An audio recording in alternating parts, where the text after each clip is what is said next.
இன்றைய தேவ வார்த்தை மல்கியா 3ஆம் அதிகாரம் 17ஆம் வசனம். என் சம்பத்தை நான் சேர்க்கும் நாளிலே அவர்கள் என்னுடையவர்களாய் இருப்பார்கள் என்று சேனைகளின் கர்த்தர் சொல்லுகிறார். ஒரு மனுஷன் தனக்கு ஊழியம் செய்கிற தம்முடைய குமாரனை கடாட்சிக்கிறது போல நான் அவர்களை கடாட்சிப்பேன். ஆமேன். இந்த வசனம் தேவன் தம்முடைய ஜனங்களை சம்பத்து என்று அழைக்கிறார். உங்களிடத்தில் எத்தனையோ செல்வங்கள் இருந்தாலும் தேவனுக்கு பிரியமையான காரியம் அவரை பயபக்தியுடன் நேசிக்கும் ஜனங்களே. நாம் அவரை விசுவாசித்து உண்மையாய் வாழும்போது அவர் நம்மை அவருடைய சொத்தாக கருதுகிறார். அவருக்கு ஊழியம் செய்வதை தேவன் தமக்குரிய சொத்தாக கருதுகிறார். ஒரு தாய் தன் மகனை பாதுகாப்பது போல தேவன் நம்மையும் பாதுகாக்கிறார். நாம் தேவனுக்கு உண்மையாய் இருக்கும்போது தேவன் நம்மை கைவிட மாட்டார். கர்த்தருக்கு பயந்து அவரை தியானிக்கிறவர்கள் தேவன் சொத்தாக கருதப்படுவார்.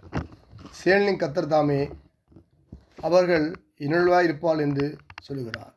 இது தேவனுக்கும் மனிதனுக்கும் உள்ள உறவை விளக்குகிறது. பக்தி உள்ளவர்களை தேவன் எவ்வாறு நேசிக்கிறார் என்பதை விளக்குகிறது. இன்று நாம் உலகத்தில் மதிக்கப்படாமல் இருந்தாலும் தேவனின் பார்வையில் நாம் விலைமீட்பு உள்ளவர்கள் என்று தேவனே கூறுகிறார்.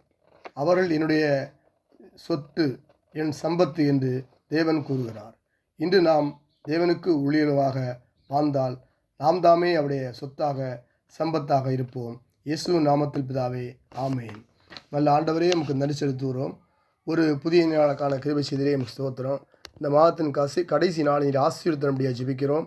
ஊழியர்களுக்கு ஜெபிக்கிறோம். அவளை ஆசிரியங்க, பாதுகாத்து விடுங்க, தேவைகள்லாம் சந்திங்க. அவங்களே இந்த வசனத்தை கேட்கிற தியானிக்கிற ஒவ்வொரு பிள்ளைகளையும் கர்த்தர் ஆசீர்வதிக்கும்படியாக ஜெபிக்கிறப்பா. யார் யாருக்கு என்னென்ன தேவை உண்டு என்று நமக்கு தெரியும் கர்த்தாவே. தேவையில் இருப்பவருடைய தேவையை கர்த்தர் சந்திக்கும்படியாக ஜெபிக்கிற ஆண்டவரே. கடனில் நல்ல கடனிலிருந்து கர்த்தர் வெளியே தாங்கப்பா. வேலையாளுக்கு நல்ல வேலையை கொடுங்கப்பா. வியாபாரங்களுக்கு நல்ல வியாபாரத்தை கொடுங்கப்பா.